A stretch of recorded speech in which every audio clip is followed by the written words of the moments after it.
And just like that, another one in the books, y'all.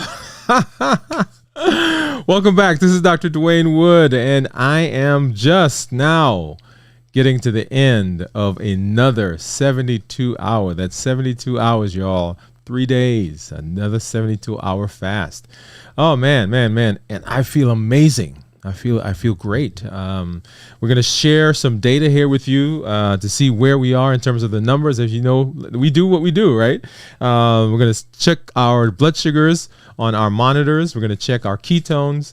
I'm going to show you some of the things that you could potentially use to break the fast. Now, I have a few things here. I'm not going to eat all of those right now, but I'm going to show you what are some common things that you can do, and it was good. Now, here's the thing I'm gonna tell you: when you are getting ready to end a fast and you're preparing for a show, and you're making the food or putting it together for the breaking of the fast at the end of the show, yeah, it looks very, very good. So, I was able to resist.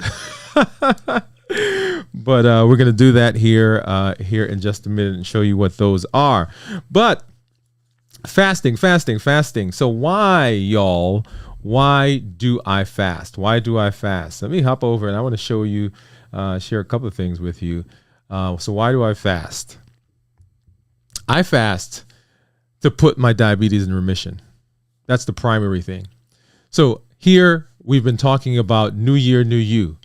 And our goal for this year is how can we put diabetes in remission? Another word that you can use is how can we reverse diabetes? Okay.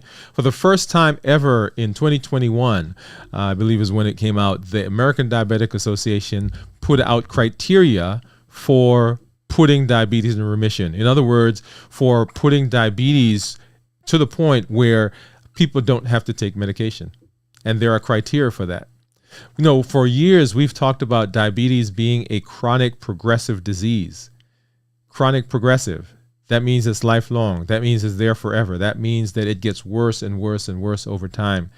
We are seeing the ramifications of that idea because in the United States, there are 37 million, over 37 now, millions of people who have diabetes. And around the world, there are about 430, between 430 to 460 million people. That's almost 500 million, y'all, people with diabetes. Type 2 diabetes.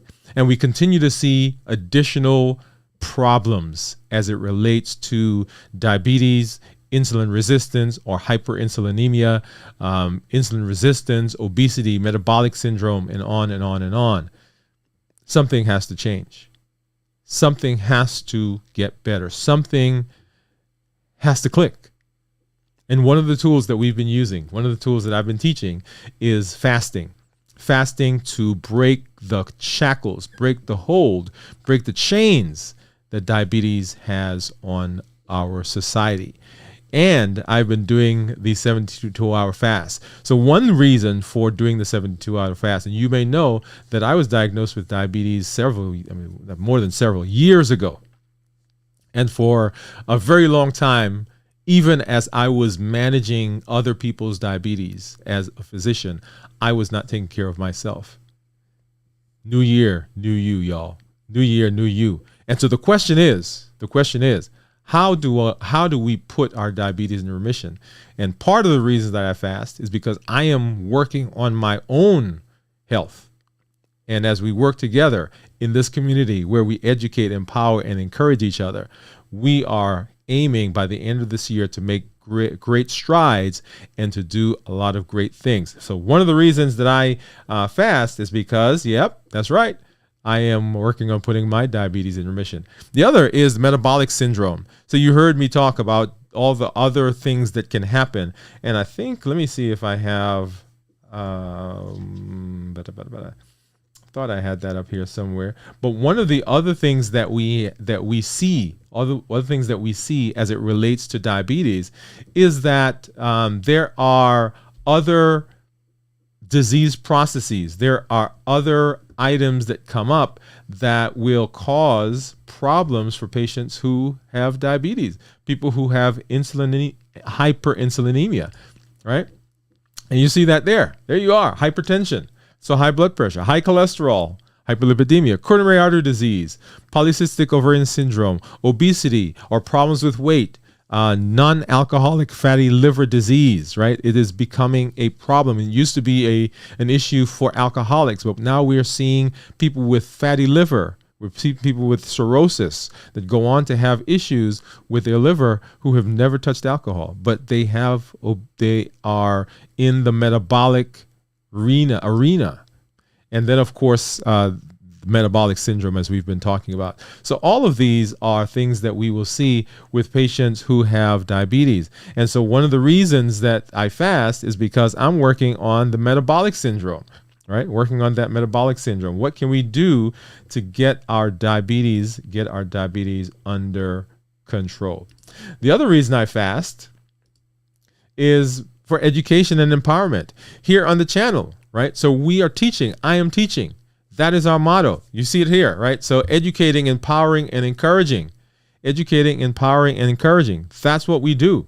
As a matter of fact, it's on the wall next to me. Let's see if I can pull that up. See, right here. All right, so that's a poster. Educating, empowering, and encouraging. So I am fasting as a means of education, not just for myself, but a means of education for you.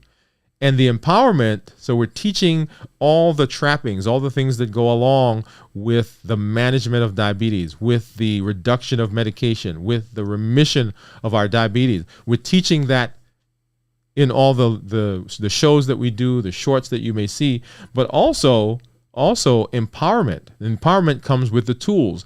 And the very first tool that we taught is this tool of fasting, right? So we want to make sure that we get that. Everybody gets that. So that's the third reason why I fast.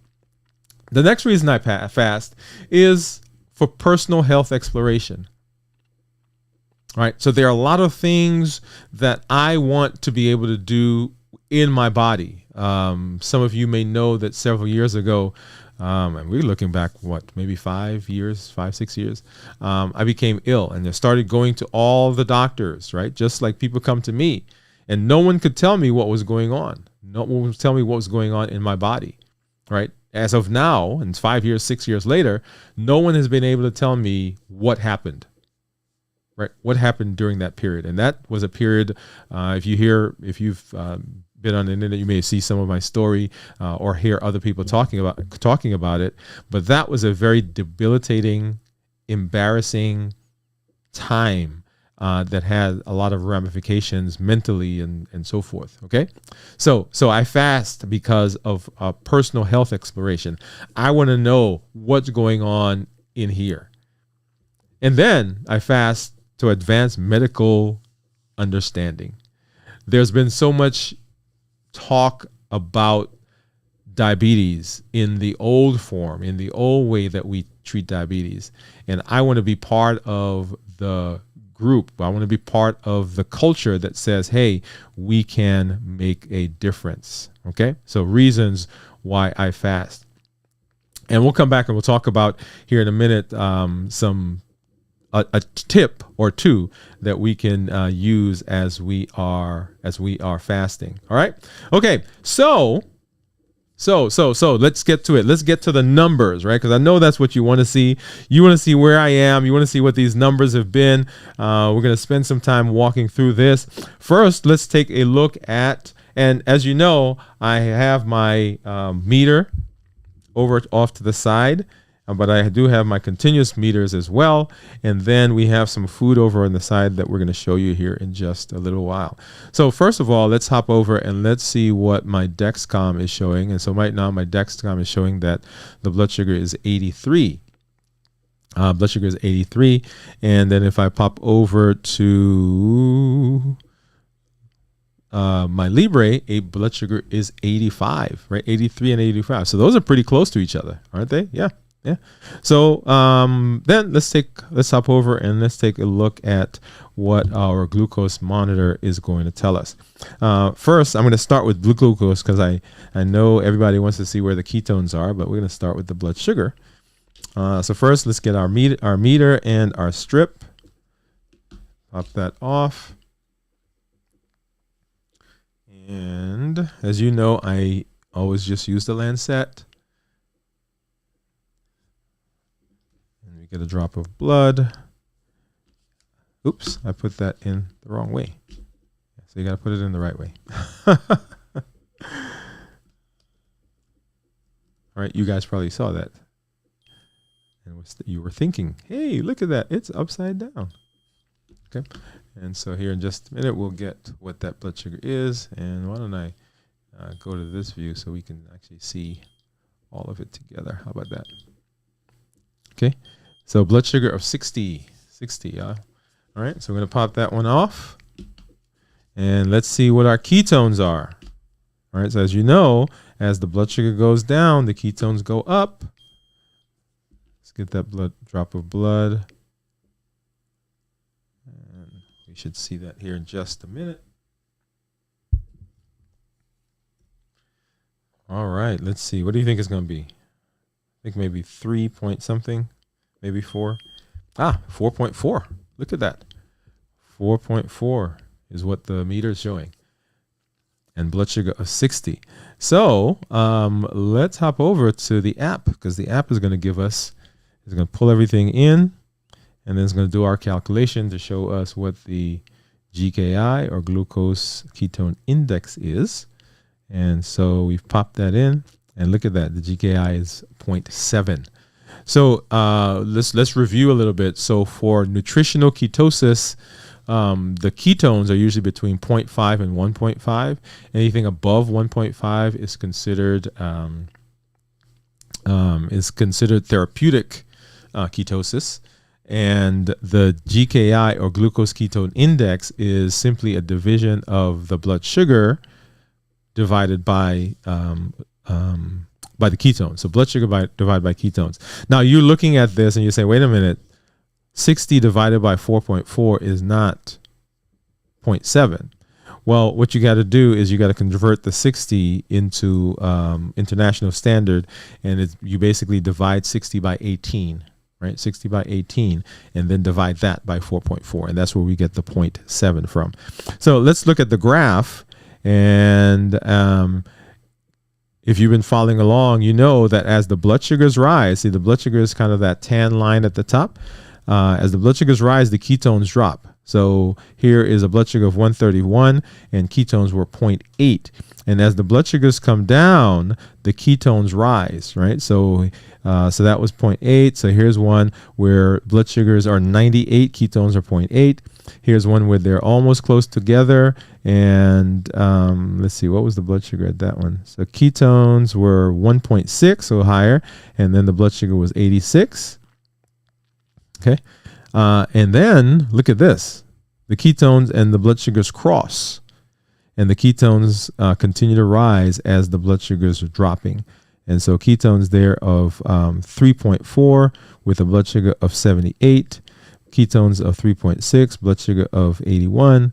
And then this last one, ketones of 4.4 with a blood sugar of 60. Amazing, isn't it? Amazing. Yeah. So I love that. So that's where we are in terms of our blood sugar and our ketones. What I want to do is go back and take a look at one of these graphs. Let's take a look at the freestyle. And you'll see there the freestyle, look at the bottom, look at that last part of the graph, and you see that it's in the red, right? The last part of the graph is in the red. So the blood sugars have been below 70 for the last little bit, but most of today, they've actually been in the normal range, right? And so you're asking yourself, or you should be asking, hey, wait a minute, if you have not eaten for 3 days, that's 72 hours. And actually now it's a little bit over 72 hours. So I'm going to get some food here in just a minute. But if you've not eaten for over 72 hours, why is the blood sugar still above 70? Why isn't it low? And as you know, the reason that is the case, which is why we are pushing and promoting fasting, is in order for your body to survive, it needs energy. And the body can either use glucose or sugar, or it can use ketones, right? Those are the two sources of energy in the body. And so if there's no sugar, right, there's no glucose, and as you saw there, the glucose was low, right? So 60, according to one of the meters, or very low according to the other, 70s, right? So when that happens, the insulin level, drops. And insulin is the signal in the body as to whether we will burn sugar or whether we will burn fat. So when insulin levels drop, the body stops trying to store energy from the food that we eat, and it goes now and it switches to burning ketones. So that the reason that my blood sugars are still considered in the normal range is because my body is burning other stuff other than sugar to create energy, and those are ketones. And so when people talk about the ketogenic diet, that's what they are meaning to, that's what they're wanting to happen.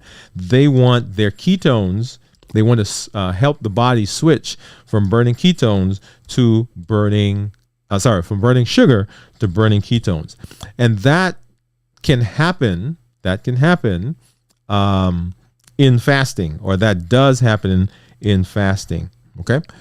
So what I want to do is I want to pull up now for you the one of the monitors. I'm going to pull up the Dexcom, and let's hop over to that report right now. Okay, so this is the Dexcom, and as I've been going through, and I want you to pay attention, and this is what I look at whenever someone comes into the office, not necessarily for fasting, but just as I'm monitoring their blood sugar.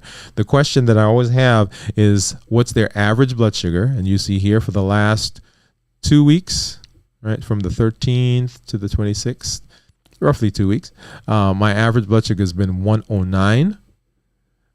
My glucose management indicator, and that's a surrogate, that can be a surrogate for the A1C.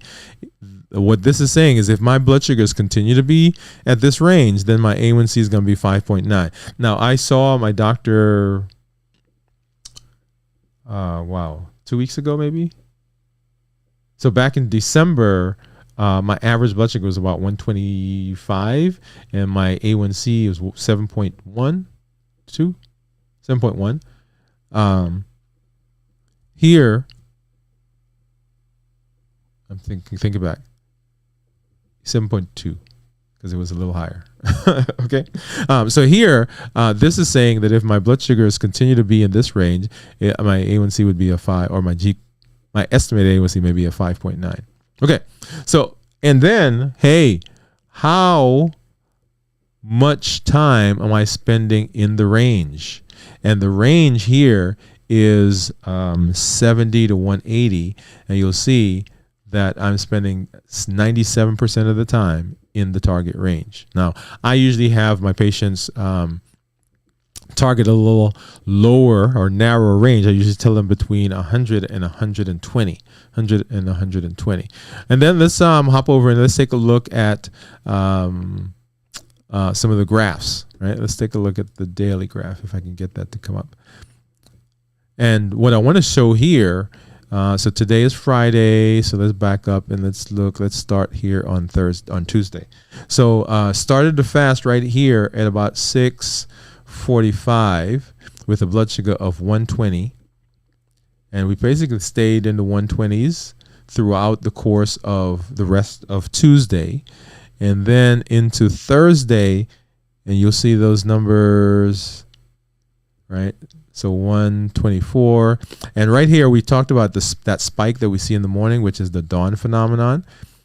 And then 120, 130s, and the blood sugars start to drop. Got another spike here. We talked about that in one of our other shows.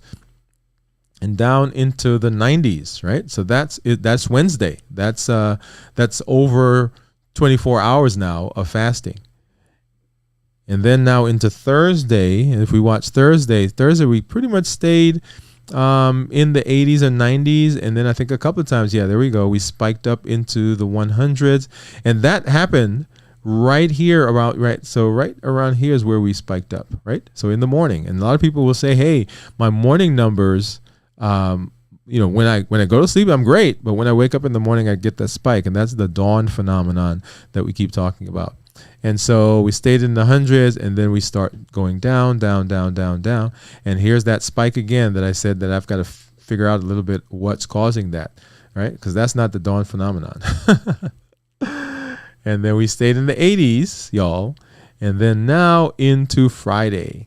Right here, this gap that you see was a gap because I had to change my my sensor because it expired. And then for the rest of the day, look at that. Down in the 70s, and here's that dawn phenomenon again, right? That spike. And we stayed in the 90s, 90s, 90s. Now, guys, this is over 48 hours now, right? And as a matter of fact, right about here, we've only got another 6 hours in the 72-hour fast. We've been fasting for a while at this point. And the blood sugars continue to stay in the normal range. So you see that the body gets energy from where? That's right. And so if we're burning calories, and I know you guys are sitting out there, you're like, okay, show us the other one. So let's go ahead and let's pull up this app. And this is the weight. This is my weight app, right? So not only are we improving blood sugar, right? So you saw that during the 72 hours, the blood sugars continue to go down. And one of the things that you should imagine is as the blood sugars are going down, so is my insulin level. How do I know that my insulin level is going down? Is because my ketones are going up. And you cannot have ketones. The body cannot burn ketones if there's a high insulin level. Okay? Cannot burn ketones if there's a high insulin level. So as the blood sugars go down, controlling diabetes, the insulin level goes down. So ketones are coming out. As the insulin level goes down and ketones begin to be burned, where do the ketones come from, y'all? The ketones come when the body burns fat. And here is the here's the example of that. Here is the evidence of that. So here, that is the 24th. And if you remember, the 24th was Wednesday of this week. Right, so blood sugar of 198, and then this morning blood sugar of 195. Okay, if we go back to last week, right, we were just at 200, 201, and if you remember, I came on in one of my check-ins and said, "Yo, guys, look at this! I have reached my goal of getting below 200." Right, so this.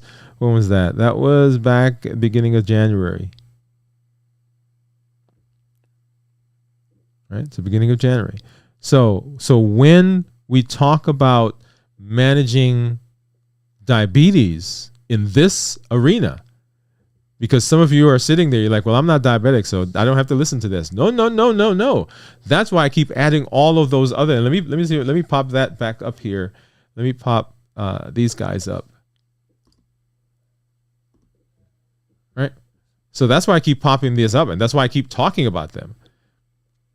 Because it's not just the management of blood sugar, right? The fasting hits all of these points because the goal is not just lowering sugar, the goal is also lowering insulin. When we lower insulin, we get this profound, it's like a fan, right? The bottom of the fan is small, but then it fans out and we touch all of these different areas. Okay. All right. So that's blood sugars. That is the reason that we fast. Those are the numbers that you see there, both weight and our blood sugar levels, and the evidence that we are burning fat because of the ketones. Right. Now I've been taking some pictures that I'm gonna show you guys maybe not tonight, another time, so you can see what I look like as this has been happening. All right, so now what I want to do is I'm going to pull over a couple of dishes, for example, of some of the things that we can use for breaking the fast. But as I get over there, I want to give you a couple of tips, right? So we were talking about this. So tip number one is start your fast in the evening. Or at least as much as possible. Try to start the fast in the evening. Why start the fast in the evening? Because you're starting the fast at a time when you're about to go to sleep. And a big part of the fast is going to be while you sleep. And that's a great time to do it, right? Because you don't have to start from scratch at the beginning of the day when you got the whole time that you're going to be fasting still ahead of you, right? It does a lot for you psychologically. Say, hey, I started my fast last night. I went to sleep and I woke up and I'm like halfway or maybe even 3/4 of the way into the fast, depending on how much fast you're doing. And my challenge to you is for you to work your way up to be able to fast at least 24 hours once a week. 24 hours once a week. That's the goal that we have initially. Okay. So that's tip number one. And then tip number 2 is when you are breaking the fast, you want to make sure that you are not jumping in. Did I not? Okay. Start your fast in the evening. And let's see, where's my other tip? Okay. So my other tip is not there. But the other tip was that you should start slow as you are reintroducing food. Right. So start slow as you're reintroducing food, because if you don't do that, then we run into all kinds of issues. Okay. So let's take a look at some of the things that I have. All right. So as you guys know, I love beans. And so I have some black eyed peas here. So protein, very good. I love nuts. So I've got some cashews in there. I've got some almonds. As a matter of fact, let me take some of these off and we can look at them individually. All right. So I've got some black eyed peas, and I'm just looking at them right now because I want to dig into them. I've got some nuts. I got almonds and some cashews. Those are 2 of my favorites. I did actually buy some pistachios, but I don't have those here. I might eat those later. And then let's take a look at this plate. What I have on here. I have some avocado. I have an avocado that I've sliced in half, and it has some pepper and some Himalayan salt. And then this is bone broth. And you saw me use this, I think, either last week or the week before. And then, as I mentioned to you, I love hot sauce. I love pepper sauce. And so that's what we have over in the corner. Okay. So I'm just going to go ahead, and what I want to do is I'm going to take some of this hot sauce and just mix that in there.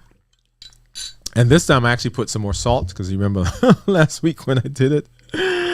I needed a little bit more salt. And that's probably a good thing, because as you fast, if you lose some electrolytes anyway. And once again, I should have warmed it up a little closer to the show, but I warmed it up earlier, so it's a little cool. But it's good, y'all. That's it, man. Oh, you can't see me. You saw me in the little. Oh, this is good. This is good. So I went to the grocery store today, right? Because I didn't have any the almonds that I like. So I went to the grocery store, and as I was walking around, you would walk by the bakery, and so don't go to the store when you've been fasting like that. Very good.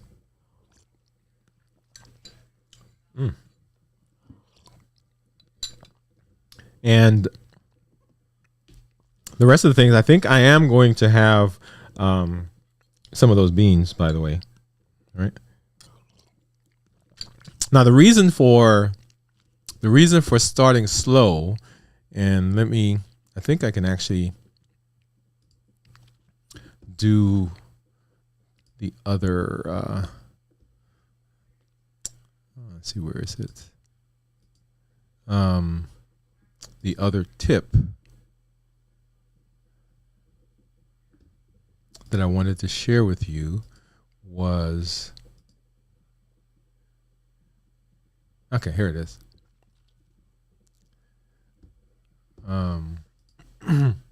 I mean, I can tell you, but I wanted to just pull it up so you actually can see it. All right, start eating slowly.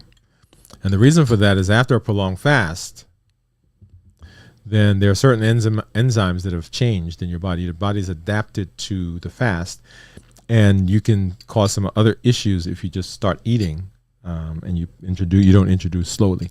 Okay, so that's one of the reasons for making sure that we start slowly. So I'm gonna actually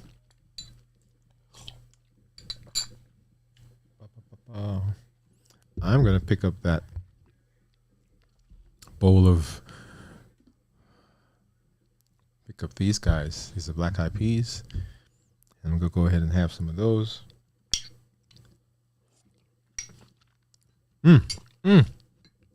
Whoa, this is so good. Now all it needs, y'all, right now is I'm gonna have to get some of this. Just pop it in there.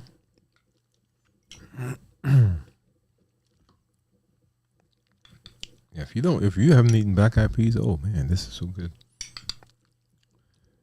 Got some protein in there. There's some carbs that can come out. Oh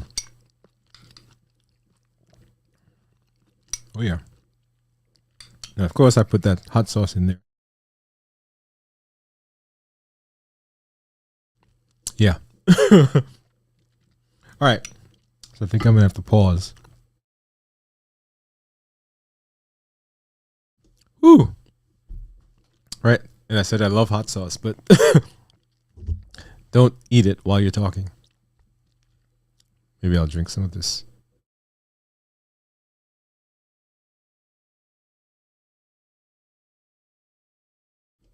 All right, there we are. So that's it, y'all. Another 72-hour fast down. This is our fourth in the last 4 weeks, really. So your goal, my challenge to you, is to work up to being able to do a 24-hour fast once a week. All the benefits. You get all the benefits that we talked about.